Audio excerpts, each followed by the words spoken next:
Hey guys, welcome back to my channel. My name is Piper.Jasmine, and today I wanted to do a little bit more of a chillax, relax type of video. Please ignore all that stuff right there. That's just stuff I have not put up in my room because I'm a lazy bitch.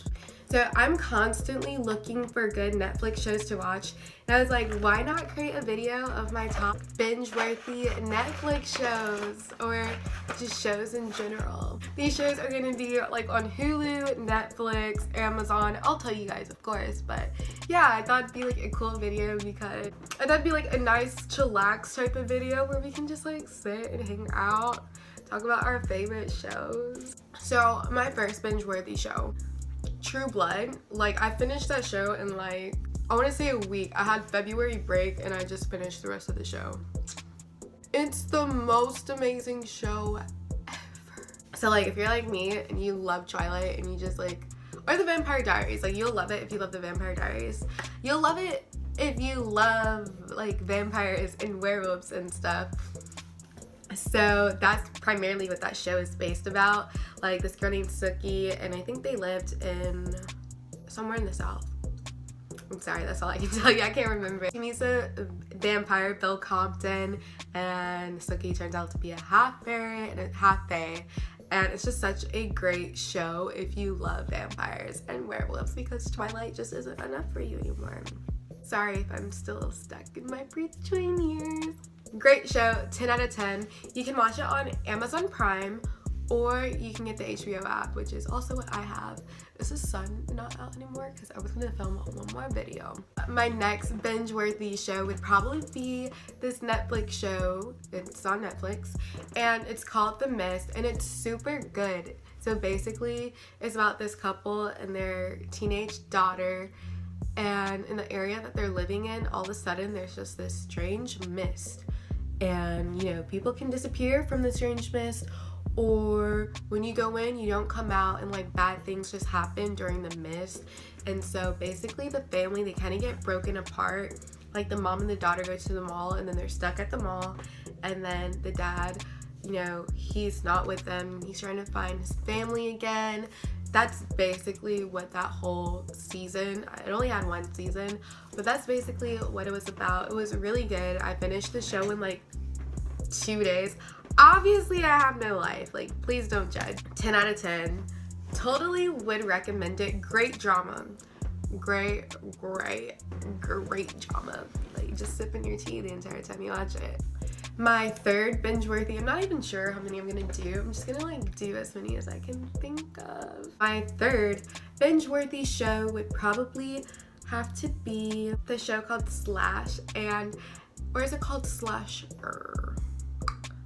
And it's also on Netflix. It's like a Netflix produced show, just like Mist is Netflix original, I think that's what they call it. And so I watched season 1, but I watched season 1 a while ago, so I don't remember what it was about. But I recently watched season 2, and season 2 was so good, guys. It was so good. Okay, let me tell you all about season 2. So season 2 is about these friends who they used to be camp counselors together over the summer. And there's this one new girl who's camp counselor, and she kind of joins them. But she brings in some drama. So guess what the group of friends decide to do to her? They decide to take her out to the woods, and they try to like scare her. Well, they do intend to scare her, but instead what happened? They murder her.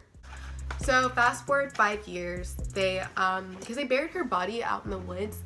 So flash forward 5 years later, they go back to the woods and they try to dig her body back up because someone was going to build like a little tennis court where they buried the body. And obviously they would find the body because the girl's a missing person, and the people who killed her framed a man for killing her. So what happens? They go back and try to dig up the body, but someone starts killing them. And like I think there was like 5 of them. There was either like 5 or 6 of them, and one by one they are getting like, they're just dying.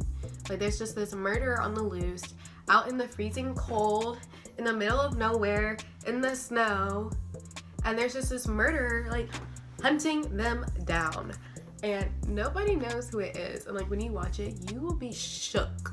You're just like, girl, Netflix, y'all got me, because I did not expect that like coming. Like,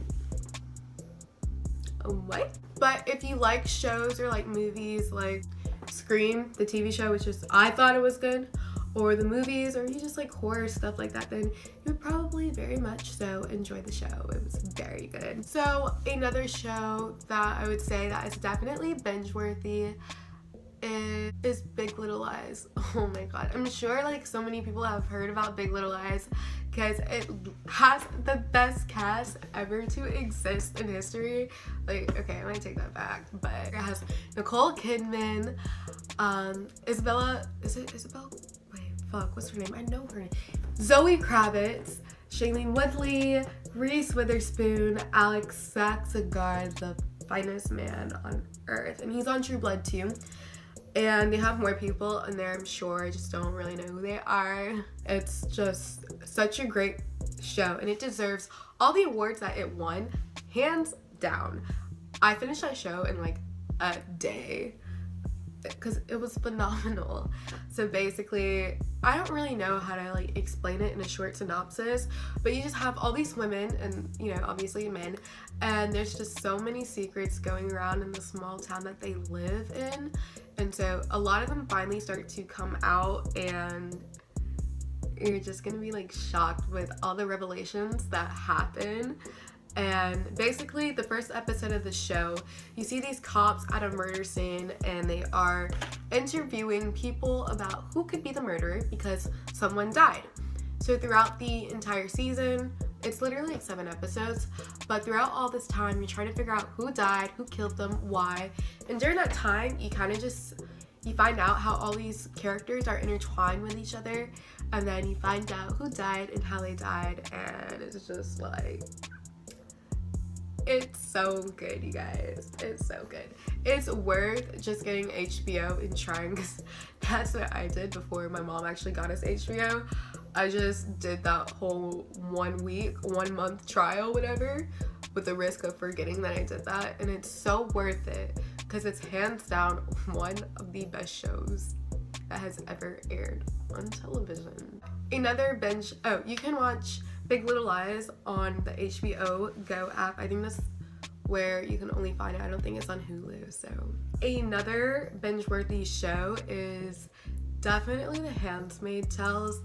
I binge watched like the first 5 episodes, and then like school started and I just haven't started back on it, but it's actually really good. Like for me, it took some time to get used to, and you have to really pay attention, because I'm definitely the type of person, I'll just like be in my bed just like watching the show, and then something happens and I have to rewatch like the entire episode or even the entire season. That's what I had to do with Stranger Things, because I was just hella confused. But yeah, so basically, like, it doesn't take place in the world that we live in now, and like the women are only used to carry and have children. So this one woman, she's taken away from her family and her kid, and she's put into this like society where women are just there to bear children for the women who can't have children. And so it's kind of like a, I don't want to say it's Marxist view on society, I think. I don't know. I didn't really learn anything on social studies. There's definitely like a social ladder, like certain women wear certain things that represent their status. And yeah, it's pretty good if you're into stuff like that. Like I said, it took me a while to get into, so yeah, but that could definitely just be because I'm just busy and I'm just doing something, I'm not paying attention, so yeah. So another binge-worthy show, this is on Netflix, and it is Shameless. I feel like Shameless, I just feel like it's not that known about. Oh, I take that back. It's not on Netflix, it is on Showtime. It's just, I feel like they don't really promote it enough, I guess, or I don't know, because I never heard of it until I was just randomly on Netflix just watching stuff, and Shameless pops up on my feed, and you know, I click it, and guys, I love Shameless so much. Like, I rewatch it sometimes because that's how much I love it. It's hands down like the most dramatic and like funniest show at the same time, and it has Emmy Rossum in it, and I love her, and it's really good. The Gallagher family, so funny. And it's basically about this girl named Fiona. She's the sister, she's the oldest of the Gallaghers, and their parents are just not there for them, so Fiona kind of just takes on the role of being the mother and takes care of the children. And they live in the Chicago projects, I think that's what it's called, and it's so funny, guys. Like, it sounds like a deep show, like it'd be like they'd just be hustling, and it sounds really deep based on the synopsis I just gave you, but it's so funny. Like, I will be crying because it's just so funny. So yeah, I think all the seasons, but the season that just aired is on right now on Netflix, and I 1000% recommend you to watch it. Oh, so another binge-worthy show is The Arrangement. The Arrangement is so good. It comes on E! Every Sunday, and I think it's coming back on this weekend too, which I'm so excited for. So basically it's about this girl, I forgot her name because it hasn't been on for a year. It's about this girl who wants to become an actor, and she auditions with this guy named Kyle, and he's like super famous and stuff like that. And so they kind of have like chemistry, you know, like they kind of just, you know, feel each other. So fast forward a couple things later. Kyle wants Megan, that's her name, Megan. Kyle wants Megan to sign this arrangement where they kind of pretend that they're in a relationship for the public, because he just got out of a really bad like public relationship and stuff like that, and it was kind of embarrassing for him, something like that. So he wants Megan to pretend to be his girlfriend, and then they kind of fall in love, but then oh shit, I thought there was a bug in my room. But then he's also part of this like society, I wouldn't say it's a society, kind of like a weird ass group, almost like Scientology, like, you know that shit that Tom Cruise is in? That's kind of what Kyle is in the Arrangement. Some weird I can't say that in camera. Some weird like loco shit like that. Like, I don't know what that is, but it just seems great. Kyle is in that, and then like Megan gets trapped in it, and it's so good. It's so good. Like, that series was my favorite series on E! I used to be obsessed with the Royals, but then the second season got hella boring, so I just stopped watching it, and The Arrangement came on, and now I'm in love with E! again. Okay guys, and that's it for today's video. I hope you guys enjoyed it. I know it's kind of like not the typical video that I would do, but I hope you guys did enjoy it. If you like this video, or if you have any Netflix, Hulu, Amazon, whatever suggestions for me to binge watch, or that you enjoy to binge watch, please comment them down below. And if you like this video, please don't forget to give it a thumbs up and to subscribe. As always, thank you for watching.